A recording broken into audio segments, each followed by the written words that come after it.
Très bien. Bon, on va commencer alors. C'est bon? On peut commencer? Delphine, on peut commencer? D'accord.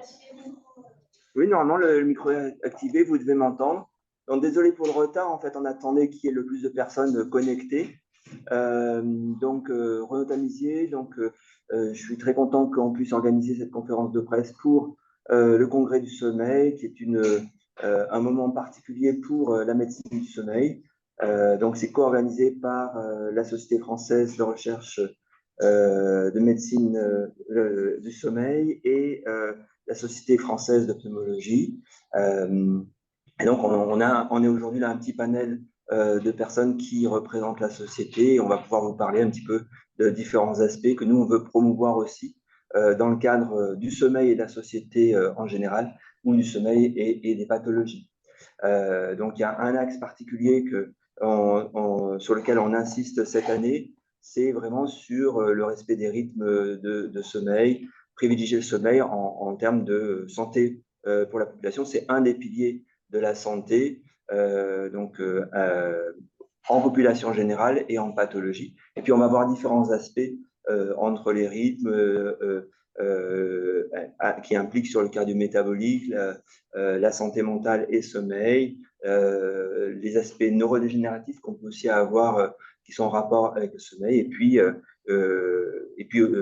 Le sommeil, ce n'est pas uniquement la population adulte, mais bien entendu, les enfants aussi ont des troubles du sommeil et c'est important de les prendre en charge dès les premiers temps. Donc, je vais passer la parole à mon voisin de gauche, Wojciech Trébizur, qui est professeur à Angers, qui va vous parler plutôt très, très brièvement. Puis après, on aura bien sûr des questions. Et si vous voulez nous poser aussi des questions qui sont un petit peu en dehors des thématiques, là, on essaiera d'y répondre au mieux. Sur les aspects rythme et risque cardio-métabolique. Merci Renaud. Donc, Wojtek Trépizio, effectivement, je travaille à Angers, je suis pneumologue, je m'occupe surtout des problèmes d'apnée du sommeil. Et sur Angers, on s'est beaucoup intéressé notamment aux conséquences cardiovasculaires et métaboliques des apnées du sommeil. Comme on s'aperçoit aujourd'hui que on est un peu déçu sur la partie traitement des apnées du sommeil en termes de, on arrive à les traiter, mais on ne prévient pas forcément le risque cardiovasculaire. Donc, même si on a quelques données intéressantes actuellement pour voir qu'on pourrait peut-être, je dirais, faire un peu mieux, mais aujourd'hui, on s'intéresse plus à la prévention et pour les apnées du sommeil, on a quand même un facteur de risque majeur qui est bien connu, bien établi et qui en plus est modifiable, c'est le surpoids. Donc, lorsqu'on parle de prévention, je pense qu'on ne peut pas ne pas axer sur cette problématique. Alors, bien sûr, le surpoids ne concerne pas que les apnées du sommeil. Beaucoup de disciplines médicales sont concernées, la diabétologie, la cardiologie sont largement concernées par cette problématique. Et il y a bien sûr déjà des efforts de fait pour faire de la prévention. On a déjà parlé de nutrition, les 5 fruits et légumes, etc. par jour. Il y a beaucoup de choses qui sont faites, mais je pense qu'il y a un vrai rôle à jouer sur le sommeil. On pourrait résumer par le fait de dire que pour ne pas grossir, il faudrait bien dormir. Je pense qu'il y a une part de vérité là-dedans, parce qu'on s'est effectivement aperçu qu'un mauvais sommeil pouvait s'accompagner à la fois de mauvais comportements alimentaires et d'une réaction, je dirais, de l'organisme un peu défavorable qui va favoriser la prise de poids et l'émergence de toutes les complications de l'obésité qui peuvent être à la fois, bien sûr, le syndrome d'apnée du sommeil, mais aussi les autres facteurs de risque cardiovasculaire, diabète, hypertension. Voilà. Donc, c'est vrai qu'il y a déjà eu des expériences pour dire que, par exemple, un décalage de phase, c'est-à-dire le fait de ne pas dormir en phase avec son horloge biologique, plus facilement, on pouvait se précipiter sur de la mauvaise nourriture si on laisse le choix des personnes qui sont soit en dette de sommeil, soit en décalage de phase, de choisir entre des aliments qui sont considérés comme étant sains en termes nutritionnels. Ben, on va plus facilement se précipiter vers des aliments à forte valeur glucidique et donc favoriser bien sûr la prise de poids. Et donc, c'est quelque chose qui est assez bien connu, que ce soit par exemple chez les personnes qui travaillent en travail posté, ou bien encore chez les personnes qui sont souvent en jet lag. On sait que tout ça, c'est quelque chose qui est extrêmement défavorable pour le métabolisme, la prise de poids. Et donc, c'est vrai qu'on a l'impression d'un cercle vicieux en ce qui concerne le sommeil. Si on commence par à mal dormir, on va favoriser la prise de poids qui peut elle-même entraîner donc, le phénomène des apnées du sommeil. Et donc, on peut imaginer ce cercle vicieux assez facilement qui peut se mettre en place avec pour conséquence à la fois un inconfort dans son quotidien, bien sûr, puisque tout ça a un inconfort dont on va parler aussi sur son état de vigilance, sur toutes ses capacités intellectuelles, et puis aussi greffer le pronostic d'un point de vue surtout cardiovasculaire. Merci Gauthier. On continue avec Pierre-Alexis. Je te laisse te présenter. Je suis psychiatre et médecin du sommeil. Bonjour à tous. Et donc, moi, je vais vous parler un peu des nouveautés sur la partie santé mentale et sommeil. Et les grands axes, je vais découper mon propos en deux parties. Une première partie sur le diagnostic et une deuxième partie sur la thérapeutique. Alors, sur le diagnostic, on a eu des nombreuses avancées, notamment grâce aux nouvelles méthodes mathématiques et statistiques traitant les choses de manière intelligente. On parle beaucoup d'intelligence artificielle, mais en santé mentale, on a des comportements complexes. Effectivement, les nouvelles méthodes de suivi avec des dispositifs et des solutions numériques qui vont évaluer plusieurs jours de suite, voire plusieurs semaines, mois de suite, eh bien, les individus vont permettre de renseigner les données, vont permettre de mieux diagnostiquer, d'être plus précis et puis de personnaliser les prises en charge. Ça, c'est grâce aussi aux nouvelles méthodes mathématiques. On voit sortir un certain nombre de publications en santé mentale. Mon équipe a sorti, par exemple, une biosignature dans la dépression individuelle à l'aide de environ 62 marqueurs par individu qui prédit l'état dépressif des 3 mois suivants avec 90% de spécificité et de précision. Donc, on est en mesure de plus en plus d'approcher ces comportements et d'aider finalement la clinique. C'est ça l'espoir, c'est que en plus de notre évaluation clinique et de notre pratique médicale habituelle, on va avoir des dispositifs comme ça, embarqués, intelligents, qui vont nous permettre d'identifier, de préciser les caractéristiques de la maladie et ses évolutions possibles. Il y a un autre champ en santé mentale qui est pas mal travaillé, qui est celui du contenu onirique, des rêves, et un espoir, notamment dans la crise suicidaire, où on a pu observer que 80% des gens qui allaient avoir des comportements suicidaires ont altéré dans les mois précédents leurs rêves avec une séquence observée de mauvais rêves, donc c'est des rêves désagréables, après 4 mois avant la crise suicidaire, des cauchemars, c'est des mauvais rêves qui réveillent le dormeur à peu près 3 mois avant, et le scénario suicidaire qui peut être joué par une bonne partie des patients jusqu'à 1 mois et demi avant la crise suicidaire. Donc vous voyez des fenêtres d'intervention tout à fait possibles pour d'abord identifier la crise suicidaire et puis être en mesure d'intervenir sur cette crise suicidaire. Et là encore, tout ce qui est cauchemar et rêve, il y a vraiment dans la communauté française, mais aussi internationale, tout un travaux qui sont vraiment tout à fait prometteurs pour la suite. La deuxième partie, c'est une partie thérapeutique où là, on a, comme le disait le professeur Trépanazur, des chronothérapies donc, les chronothérapeutiques, globalement, si on résume leur définition, c'est des traitements qui vont avoir au moins une partie de leur action qui passe par des effets sur l'horloge biologique, sur l'horloge interne. Donc, on parle beaucoup de la lumière, cette lumière qui va donc synchroniser les rythmes, entraîner les rythmes, c'est le synchroniseur principal des rythmes veille-sommeil, est utilisé dans les troubles de l'horloge, mais aussi dans la dépression. On a pu démontrer que la luminothérapie avait une taille d'effet qui était comparable aux antidépresseurs dans le traitement de première ligne de la dépression et que la combinaison des deux, luminothérapie et antidépresseurs, était supérieure aux antidépresseurs seuls. Donc le message, c'est de dire qu'on a une stratégie antidépressive efficace en plus dans l'arsenal des antidépresseurs et que la combinaison aux stratégies habituelles peut permettre d'avoir une efficacité supplémentaire, notamment pour les patients sévères. Donc, dépression saisonnière, dépression non saisonnière. La mélatonine, là, on en a aussi beaucoup parlé, c'est de plus en plus consommé et une méta-analyse récente publiée dans le Journal européen de sommeil montre que cette mélatonine dans la plainte d'insomnie, donc le fait de mal dormir, est associé, pour sa forme à libération prolongée uniquement, à une amélioration sur l'efficacité de sommeil et sur la latence d'endormissement, subjective et objective, significativement supérieure par rapport au placebo. Troisième champ, et qui a été rappelé, et là c'est aussi une des nouvelles importantes que je dois vous transmettre, c'est que cette année est publié dans les semaines qui viennent, donc cette semaine ou la semaine prochaine, les nouvelles recommandations européennes sur l'insomnie, les dernières datées de 2017, donc c'est vraiment les recommandations qui font référence au niveau international. Et il est rappelé que la thérapie cognitivo-comportementale de l'insomnie, c'est une psychothérapie qui va traiter l'insomnie dans ses comportements et dans ses cognitions, dans ses pensées, et le traitement de référence, et le traitement de première ligne dans l'insomnie. La forme de TCCI, c'est une forme classique avec un thérapeute en face de soi, mais ce qui est aussi nouveau dans cette recommandation, c'est que les nouvelles formes de thérapie cognitivo-comportementale numérique, donc par des solutions embarquées type smartphone ou via Internet, surtout lorsqu'elles embarquent des solutions d'intelligence artificielle et donc de personnalisation des thérapies, ont montré également dans un certain nombre d'études une efficacité qui est comparable à la thérapie cognitivo-comportementale de l'insomnie en vie réelle, face à face à un thérapeute.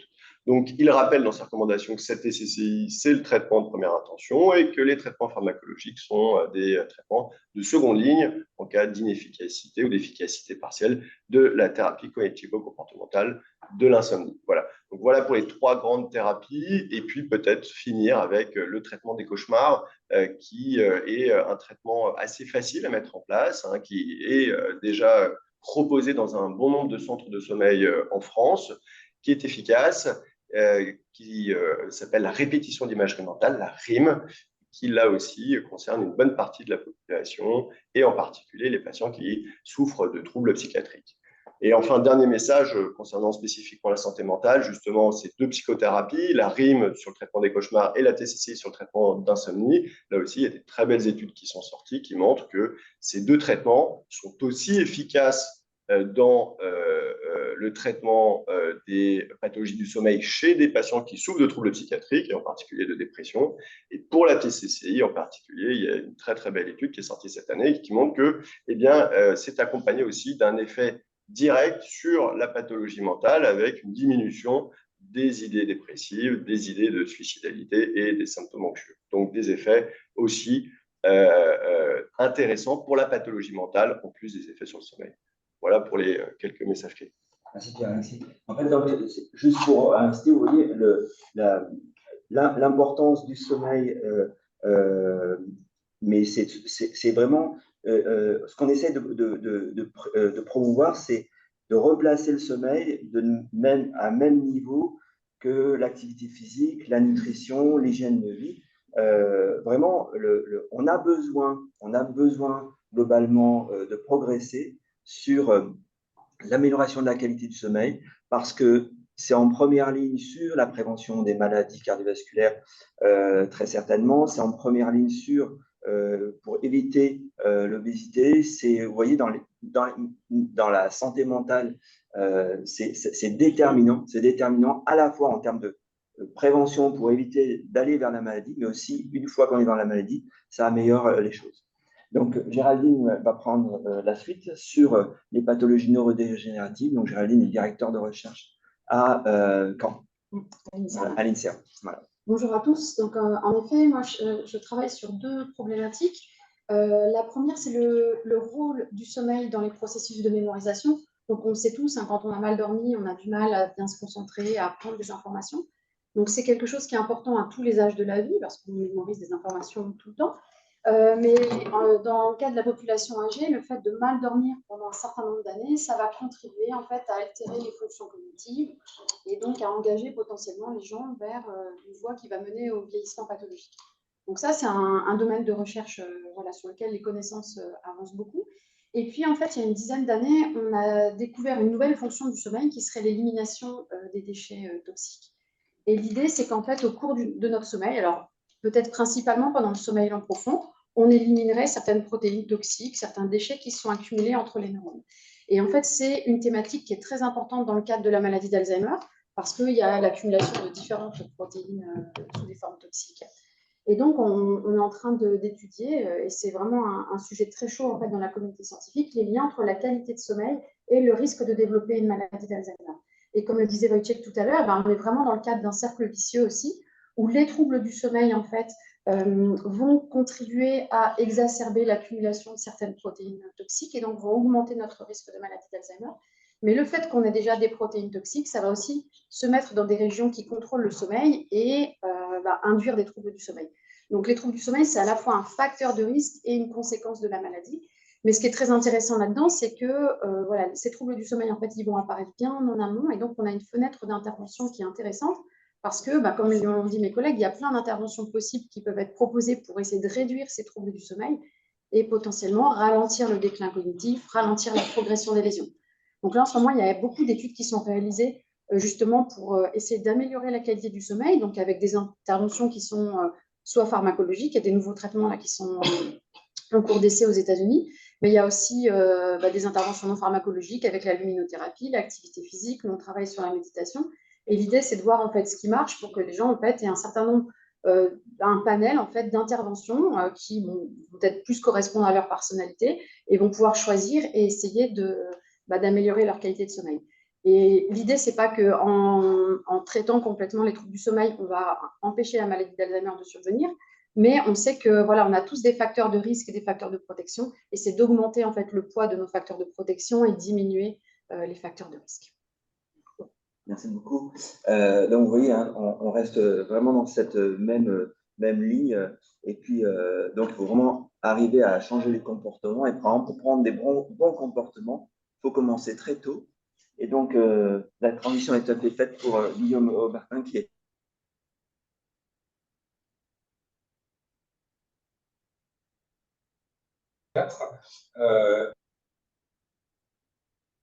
message important puisque on dit tous mes confrères, finalement, ça se envisage dès le plus jeune âge et dès l'enfance. À savoir, le premier message, c'est l'importance du sommeil, l'importance des rythmes de l'enfant, essentiellement pour conserver un nombre d'heures suffisant de sommeil. On sait que chez le nourrisson, jusqu'à l'âge de 2 ans, c'est environ 13, 14, 15 heures, en incluant bien sûr les périodes de sieste, qui va permettre évidemment le repos physique, mais aussi l'accumulation et l'apprentissage de toutes les données nécessaires à la croissance. Je vous rappelle que l'enfant, c'est un être en croissance et que déjà le bon sens doit faire qu'on doit respecter finalement un cadre de sommeil, une hygiène de sommeil et une régularité de sommeil pour permettre l'apprentissage d'un sommeil le plus adapté et le plus physiologique par rapport à chaque enfant. Plus grand, le sommeil est toujours important. On arrive vers 10 à 13 heures par heures de sommeil par jour, même chez l'adolescent. Donc, c'est vrai que c'est un nombre d'heures important et on assiste à l'heure actuelle, avec toutes les difficultés de chacun dans son propre foyer, à peut-être une diminution nette de la quantité de sommeil chez l'enfant, dont on sait pourtant qu'elle est importante, notamment pour les acquisitions, les performances scolaires, pour le développement de la cognition, de la mémoire et pour l'évitement en fait des troubles éventuellement du neurodéveloppement. Un trouble neurodéveloppement qui, en plus, on s'y intéresse de plus en plus, à savoir est-ce que c'est la perturbation de l'architecture du sommeil, le nombre d'heures de sommeil diminué, qui peut entraîner ces déficits à la fois de performance scolaire ou de troubles neurologiques, ou à l'inverse, des troubles de neurodéveloppement qui vont induire eux-mêmes des propres troubles du sommeil. Donc, c'est important, c'est vrai, de s'adapter à ce qu'on connaît du nombre d'heures indispensables au bon repos et à la bonne croissance des enfants, tout en s'adaptant aussi à l'individualité de chaque enfant. Les chronotypes existent déjà chez les enfants entre les courts dormeurs et les longs dormeurs. Et pour respecter ça, il faut essayer de veiller plutôt à s'intéresser à son propre enfant plutôt que de le surstimuler ou d'essayer de caler le rythme de son enfant à son propre rythme en tant que parent, ce qui n'est pas toujours aisé à l'heure actuelle dans nos façons de vivre actuellement. Deuxième chose, c'est l'adolescent. On en parle beaucoup. C'est jamais une période facile. Sur le sommeil non plus, c'est absolument pas une période facile. Également sur le plan du sommeil, on sait que les adolescents ont tendance à avoir ce qu'on appelle un décalage de phase, un retard de phase. Ils s'endorment plus tard. Ils vont se réveiller plus tard. C'est pas du tout synchrone et adapté au rythme scolaire à l'heure actuelle. On peut incriminer les écrans, mais il n'y a pas que les écrans qui sont responsables de tous les vices chez les adolescents et cette fatigue.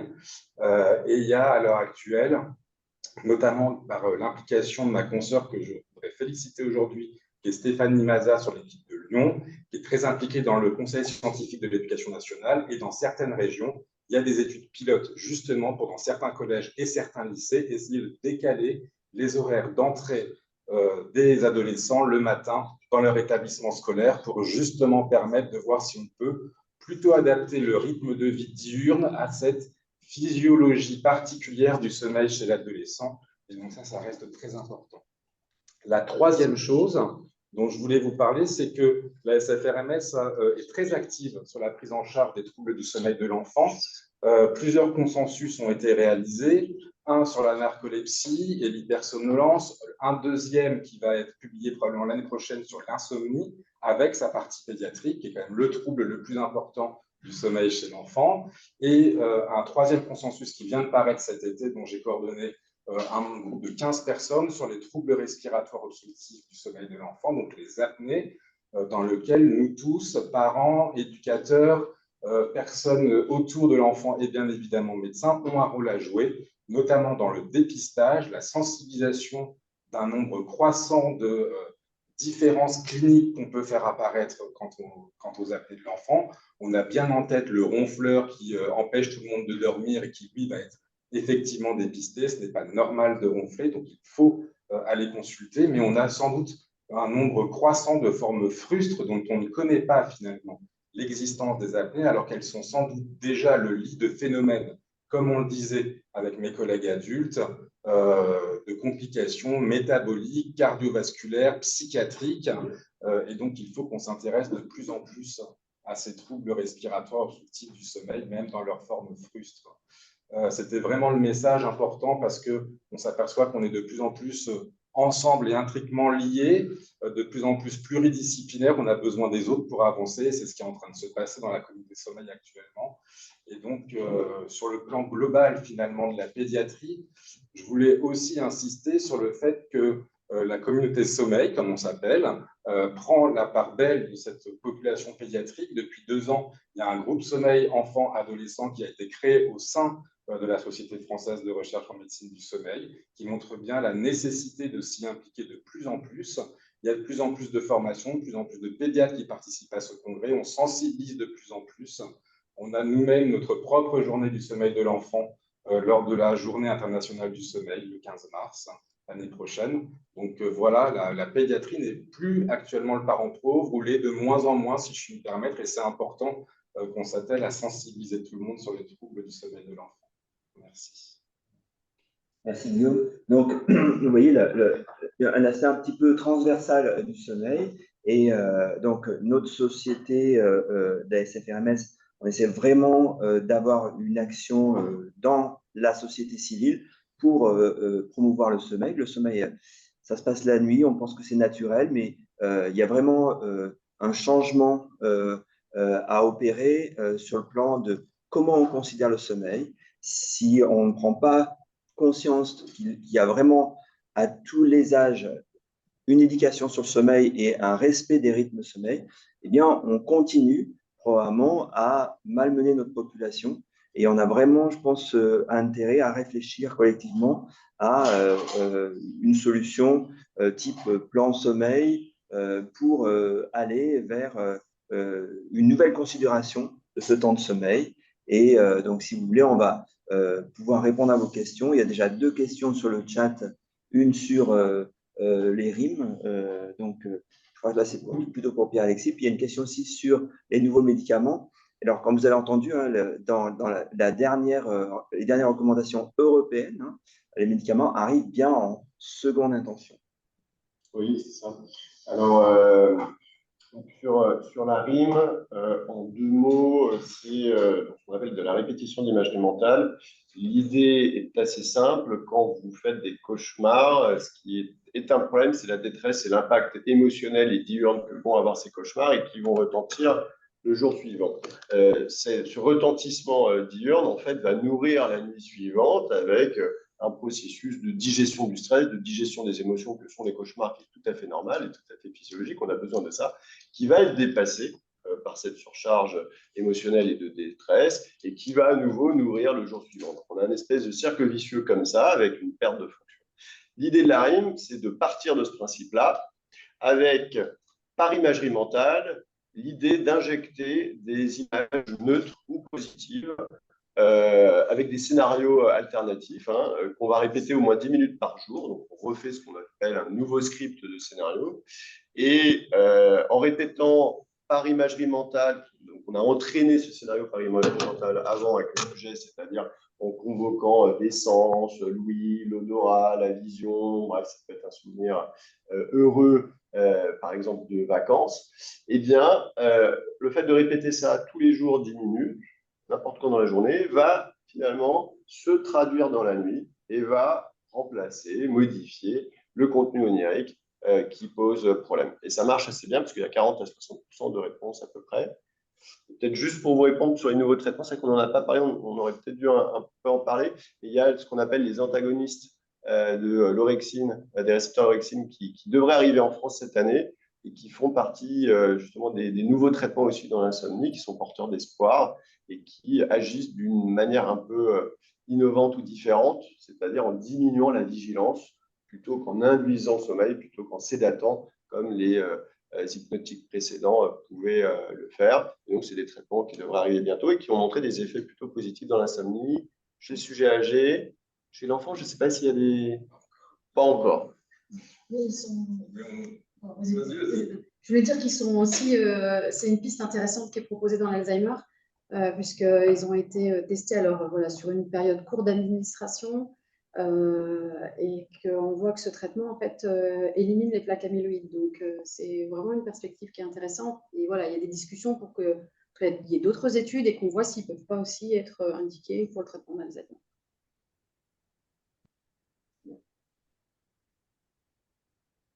Est-ce qu'il y a d'autres questions ici dans la salle?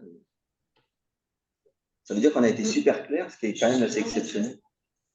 Alors, c'est les DORA, c'est les dual orexine récepteur antagoniste. Et celui qui devrait arriver en France, parce qu'il y en a qui existent déjà aux États-Unis, mais qui ne sont pas arrivés en France, c'est le daridorexant. Ça, c'est la DCI, donc daridorexant, D-A-R-I-D-O, R-E-X-A-N-T. Oui, vous avez raison. Merci de m'avoir piégé.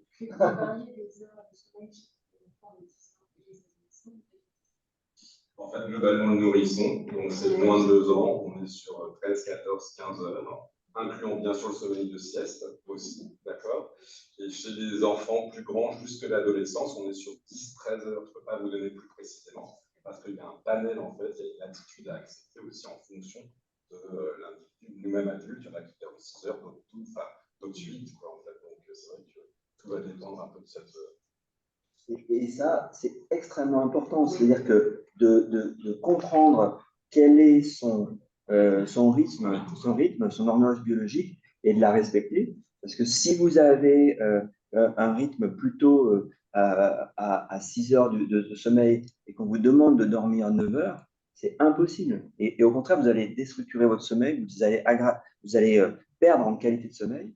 Et inversement, quand on est en dette de sommeil, on sait très bien ça aussi, ça ne fonctionne pas, le lendemain ne fonctionne pas très bien. Je me permets juste une question pratique. Pour ceux et celles qui ont des troubles du sommeil, quelle est la démarche? Aller voir son médecin traitant, aller voir directement des spécialistes, vers qui se tourner pour... Alors, il y a différents aspects. Alors, normalement, en France, on fonctionne avec le médecin traitant. C'est très important qu'il soit vraiment au centre du pilotage en fait, de la santé. Après, ce qu'on essaye de faire au sein de la SFRMS, c'est d'avoir un maillage de centres qui représente un petit peu le top, on va dire comme ça. Hein, non, mais on essaie de structurer pour qu'il y ait vraiment les bonnes connaissances, les bons praticiens, les bonnes explorations et une dimension, vous avez entendu, dans la Société française de recherche et de médecine du sommeil, la recherche. Et en fait, cette partie recherche, elle permet un maintien toujours dans le bon niveau de connaissance des praticiens qui prennent en charge les patients. Et après, il y a quand même un problème qu'il y a une sous-dimension par rapport à la problématique. Les gens qui ont des troubles du sommeil, ils ont compris qu'il y avait un problème. Par contre, l'accès aux soins, il n'y a pas que dans le sommeil qu'il y a un problème d'accès aux soins. Il y a une sous-dimension de l'offre par rapport à la demande. C'est pour ça que des solutions numériques, comme dont parlait Pierre-Alexis, c'est important parce qu'il y a des patients qui n'ont pas besoin d'aller dans un centre hyper expert pour pouvoir déjà être pris en charge. Et donc, il y a vraiment besoin, encore une fois, de continuer à améliorer l'organisation de la prise en charge du sommeil en France, mais pas qu'en France d'ailleurs, mais nous, on va s'occuper peut-être d'abord que de la France, pour que à chaque niveau, cette prise en charge soit bien organisée. Le maillage dont vous parlez c'est les centres de sommeil. C'est généralement des centres d'exploration du sommeil. Il y a la liste sur le site de la SFRMS des centres qui sont agréés. Et puis, on va même passer à un niveau suivant, puisqu'il y a eu un agrément au niveau Europe pour, justement pour proposer une sorte de labellisation des centres, pas pour celui qui est bon ou celui qui est pas bon, mais simplement pour que les patients sachent à quel niveau ils doivent accéder par rapport à et leur médecin traitant, à quel niveau ils doivent envoyer les patients. Est-ce qu'on sait le pourcentage de personnes ayant des troubles du sommeil?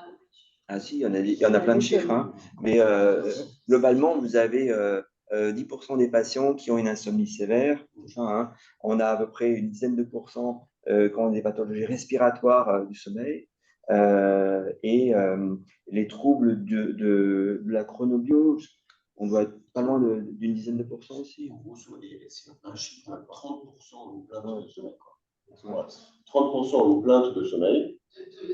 De la population générale. Voilà. Et après, cette plainte de sommeil, effectivement, on va la découper sur est-ce que c'est plutôt le fait de mal dormir, est-ce que c'est plutôt le fait de trop dormir ou d'être somnolent en journée, de faire des choses bizarres la nuit, ce sont les parasomnistas. Voilà, après, on peut préciser. Et après, quand on rentre dans les pathologies, les apnées, là, on précise encore. Mais voilà, globalement, un tiers de la population française a une plainte de sommeil. Et les chiffres sont les mêmes sur la population pédiatrique. C'est ça qu'il faut avoir conscience. Alors, bien sûr que ça va aller de l'insomnie légère à un grave trouble du sommeil comme la narcolepsie par exemple, mais si on prend le panel complet, on est aussi de l'ordre de 30%, ça peut monter selon certaines études jusqu'à 50% chez l'adolescent, mais on est aussi sur ce chiffre de 30% chez l'enfant, tout trouble du sommeil.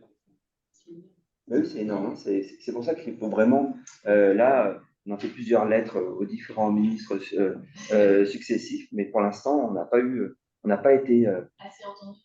Probablement, mais peut-être qu'on n'a pas été assez percutant sur nos demandes. Et chez les sujets âgés, on est à plus de 50% qui se plaignent d'un mauvais sommeil. Parce que le sommeil, on considère que c'est pas une pathologie en soi. Le fait qu'il n'y ait pas assez de c'est la nuit. C'est la nuit, c'est une période, c'est une sorte de cécité sur ce qu'on fait. Et puis, je travaille chez l'adulte, mais en travaillant chez l'adulte, la répercussion du fait qu'il n'y ait eu aucune éducation, ou très peu à l'école, on va nous parler de la sexualité, on va nous parler de l'alimentation, on va nous parler de l'exercice physique, qui sont des choses tout à fait importantes, qui sont des piliers pour se développer, pour croître. Et le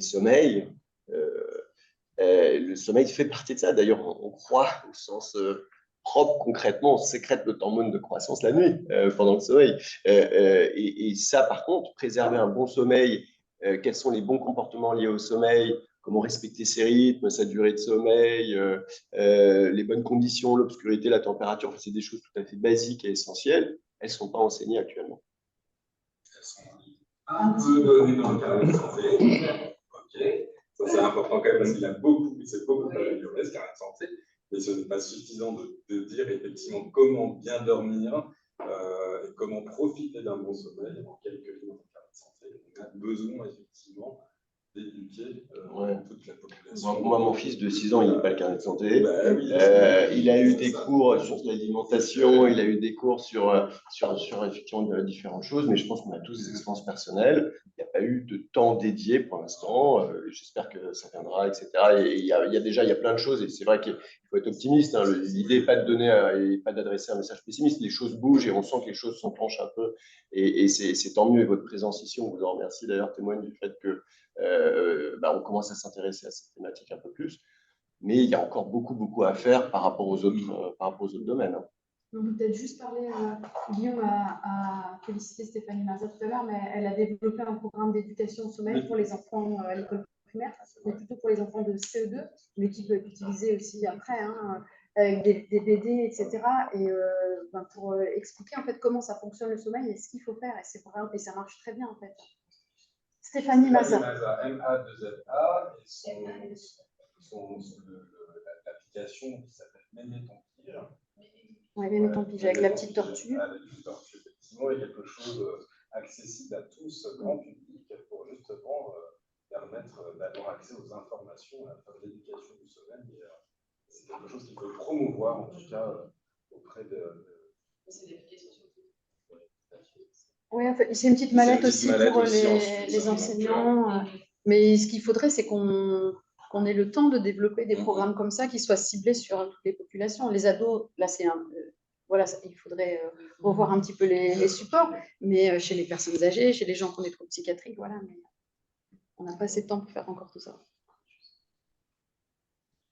Il y avait une question sur la luminothérapie en ligne. Il y avait une question comment chronotyper son enfant, etc. Moi, je trouve que c'est une très bonne question et même je prolongerai la question de la collègue pour professeur Aubertin sur c'est à partir de quel âge globalement que le chronotype de l'enfance définit un peu et pareil le long court dormeur, etc. À partir de quel âge il faudrait s'inquiéter. En fait, on sait même assez vite, dès les premières semaines, des premiers mois de vie, on s'aperçoit quand même qu'il y en a qui ont besoin de sieste et d'autres pas besoin de sieste du tout.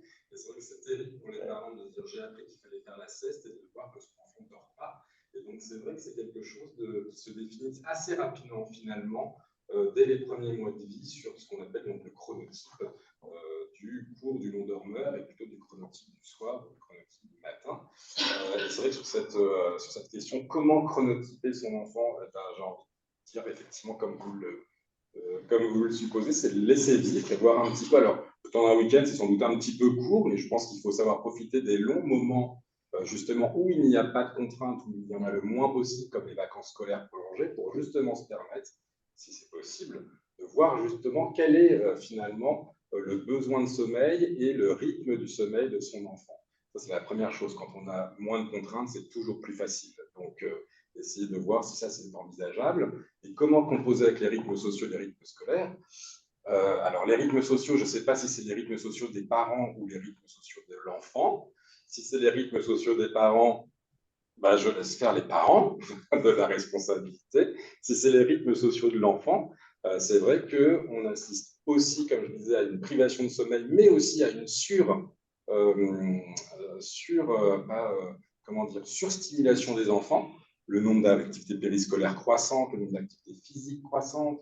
Enfin, il y a quand même sans doute quelque chose à revoir sur le besoin aussi pour l'enfant de se poser, d'avoir des temps calmes et voire même des temps d'ennui pour son propre développement. Donc ça, c'est quelque chose sur lequel je ne peux pas totalement répondre. Et sur les rythmes scolaires, effectivement, tous les rythmes scolaires ne sont pas, enfin, les rythmes scolaires actuels ne sont pas nécessairement adaptés à chaque personne, et comme les rythmes professionnels ne sont pas adaptés à chaque chronotype de l'adulte. Vraiment, dans l'éducation nationale, son conseil scientifique s'y intéresse justement à ces rythmes scolaires par rapport au rythme du sommeil de l'enfant, en sachant qu'on ne pourra sans doute jamais individualiser le rythme scolaire propre à chaque enfant en fonction de son propre rythme de sommeil. Donc après, il faudra sans doute avoir quelque chose de plus général dans un comportement général de population d'enfants et d'adolescents. Je vais vous répondre sur la luminothérapie en deux mots. Alors, il y a des recommandations internationales, soit issues de sociétés savantes spécialisées de pathologies comme le trouble bipolaire ou la dépression, où là, c'est très clair, il y a un niveau de grade A sur la dépression saisonnière. C'est vraiment le traitement de la dépression hivernale. Ça va corriger la pathologie de la photopériode, c'est-à-dire liée à la diminution des jours en exposant les sujets à de la lumière le matin. Et donc, ça va être le traitement, entre guillemets, de la cause de la dépression. C'est aussi un traitement de première ligne, un grade A dans la dépression non saisonnière. Et là, il y a un certain nombre d'études qui ont montré cela. En médecine du sommeil, c'est un traitement qui est utilisé, donc comme vous l'a expliqué tout à l'heure, hein, c'est le principal synchroniseur de l'horloge biologique. Donc, c'est le traitement qui va aider et de première ligne pour avancer la phase, notamment pour ceux qui ont un retard de phase. Donc, ça peut commencer, il y a une surreprésentation chez les adolescents, mais ça va jusqu'au sujet âgé, hein, cette pathologie. Donc, on va avancer la phase. Si on met de la lumière le matin et si on met de la lumière le soir, c'est l'inverse. On va retarder la phase, et ça, vous le savez bien, puisqu'on en parle beaucoup avec les écrans, notamment à LED, qui vont stimuler beaucoup cet axe-là.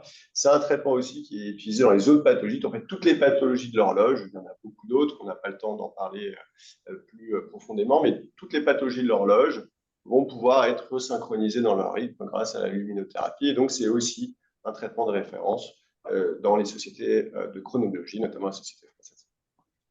Je poursuis parce qu'il y a toujours une remarque sur effectivement ces rythmes sociaux, ces rythmes scolaires, avec une phrase qui est sur le chat, qui est donc les parents travaillent et souhaitent voir leur enfant et l'enfant aussi voir ses parents. C'est vrai, j'ai jamais dit le contraire d'ailleurs, c'est pas du tout mon propos. J'ai jamais dit qu'il fallait changer les choses, j'ai juste dit que pour avoir un meilleur sommeil chez l'enfant, ce serait préférable effectivement de respecter les rythmes de l'enfant. Après, libre à chacun et en fonction de ses contraintes et de ses possibilités, de pouvoir adapter cela. Je sais bien que les parents travaillent et que tout le monde souhaite se retrouver en foyer. À un moment donné, quand on a des troubles du sommeil, il faut aussi savoir ce qui est peut-être envisageable, possible, potentiellement à faire dans ce propre foyer, faire un compromis pour essayer de trouver ce qui est réalisable entre respecter le rythme professionnel du parent et respecter le propre rythme de l'enfant. On sait bien que ce n'est pas toujours conciliable. Il y a sûrement un terrain à envisager, en tout cas quelque chose à promouvoir, qui est de l'intérêt du rythme du sommeil de l'enfant avec les contraintes professionnelles qu'il faut essayer de faire synchroniser, ce qui n'est pas simple.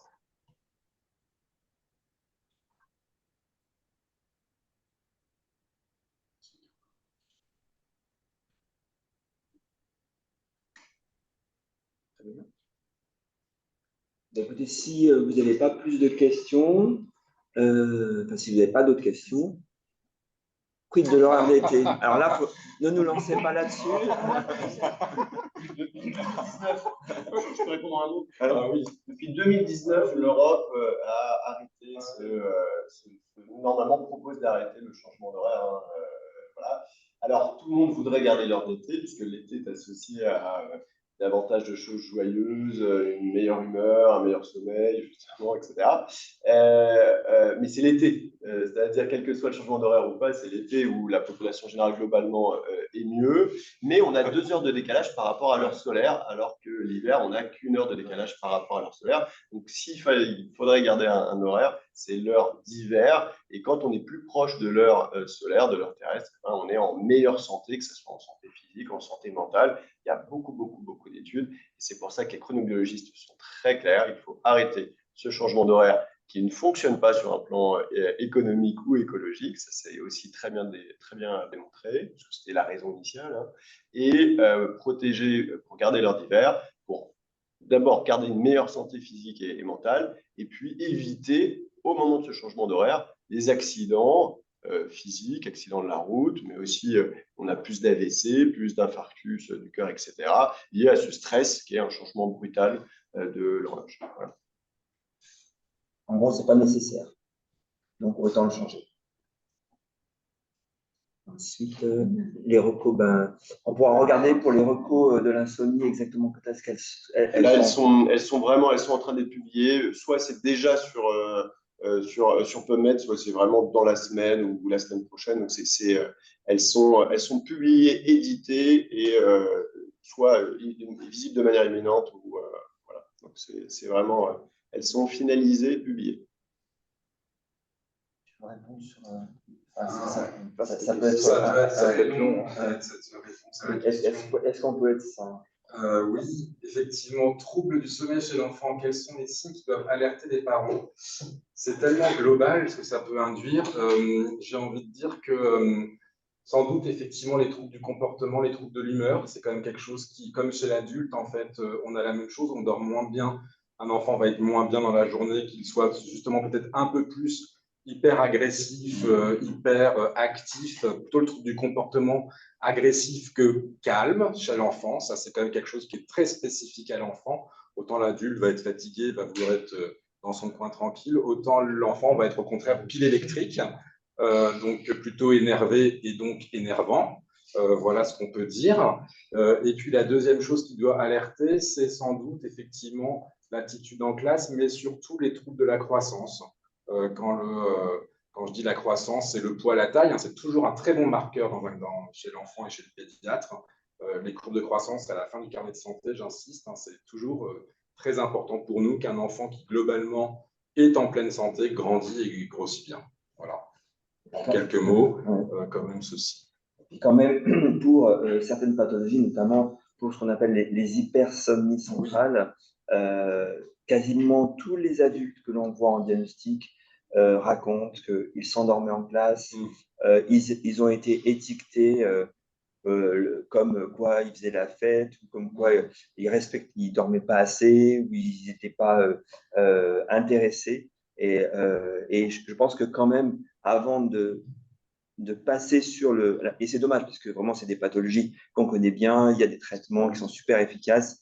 Et donc, ne pas traiter une hypersomnie centrale au moment de l'acquisition, qui sont importantes, donc c'est surtout l'adolescent qui est à ce moment-là concerné, mais donc là, c'est des adolescents à qui on change la vie, s'ils sont traités ou pas. C'est vrai, avant de dire, bah, c'est un fêtard où il ne dort pas assez, ou c'est un fainéant où il n'est pas intéressé, dire si on s'endort en classe, il faut aller consulter.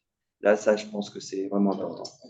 Un des mots-clés, juste aussi pour l'enfant, je crois que le problème du sommeil, c'est qu'il se traduit dans la journée et qu'il faut imaginer que le symptôme présenté dans la journée est peut-être l'image, le reflet d'un trouble du sommeil. Donc, il faut, je pense, plutôt être systématique, nous, quand on veut dépister sur les troubles du sommeil, que de poser la question déjà de ce qui se passe dans la journée, mais aussi de s'intéresser au sommeil. Et c'est ça, dans l'automatisme, qu'on doit obtenir pour essayer justement de dépister le plus possible les troubles du sommeil. Bon, écoutez, merci beaucoup encore. Merci. Passez une bonne journée et n'hésitez pas à parler du sommeil. À votre disposition aussi pour la suite. Bien sûr. Pour répondre à vos questions. Bonne journée.